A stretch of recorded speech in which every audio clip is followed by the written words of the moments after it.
السلام علیکم ورحمۃ اللہ وبرکاتہ نحمده ونصلی علی رسولہ الکریم اما بعد۔ آج کا سبق سن لیجئے۔ آج کے سبق کی سرخی ہے پیارے اللہ سے محبت کیجئے، پارٹ 3۔ حضرت عبداللہ ابن بسر رضی اللہ تعالیٰ عنہ سے روایت ہے کہ ایک صحابی نے عرض کیا، یا رسول اللہ صلی اللہ علیہ وسلم، احکام تو شریعت کے بہت ہیں جن پر عمل تو ضروری ہے ہی، لیکن مجھے کوئی ایسا عمل بتا دیجئے جس کو میں اپنا معمول بنا لوں۔ رسول اللہ صلی اللہ علیہ وسلم نے ارشاد فرمایا، نصیحت کر رہے حضور صلی اللہ علیہ وسلم، وصیت کر رہے، نصیحت کر رہے، یہ ہم سب کے لیے ہے۔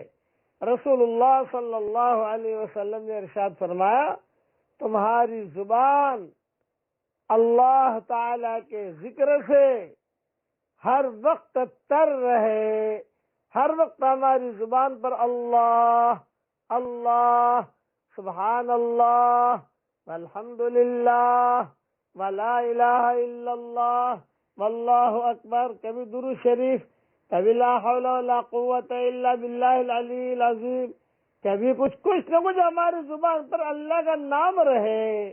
یہ وصیت کی کہ یہ تمہارے لیے بہت اچھا ہے کہ تمہاری زبان اللہ تعالی کے ذکر سے ہر وقت تر رہے۔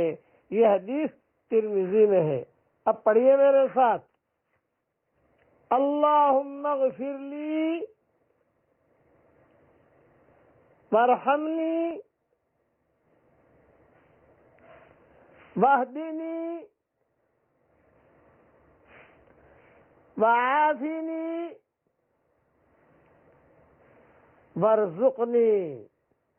یہ 5 دعائیں ہیں۔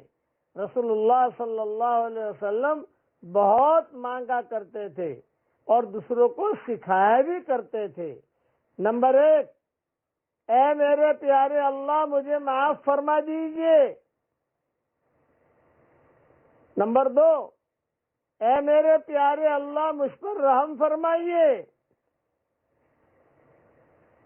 نمبر 3، اے میرے پیارے اللہ مجھے سیدھے راستے پر چلائیے۔ نمبر 4، اے میرے پیارے اللہ مجھے عافیت دیجئے۔ نمبر 5، اے میرے پیارے اللہ مجھے روزی عطا فرمائیے۔ یہ دعا قبول ہو گئی تو سب کچھ مل گیا۔ یہ صحیح مسلم میں یہ حدیث ہے، یہ دعا والی حدیث نمبر 6805، اور وقت پر انشاءاللہ باقی رہنے والی نیکیوں میں اس کا امیجز آ جائے گا۔ پیارے اللہ سے دوستی کیجئے، پیارے اللہ سے دوستی کیجئے، کامیابی ہمارا قدم چومے گی انشاءاللہ۔ اللہ تعالی ہم سب کو عمل کرنے کی توفیق عطا فرمائے، آمین۔ وآخر دعوانا ان الحمد للہ رب العالمین۔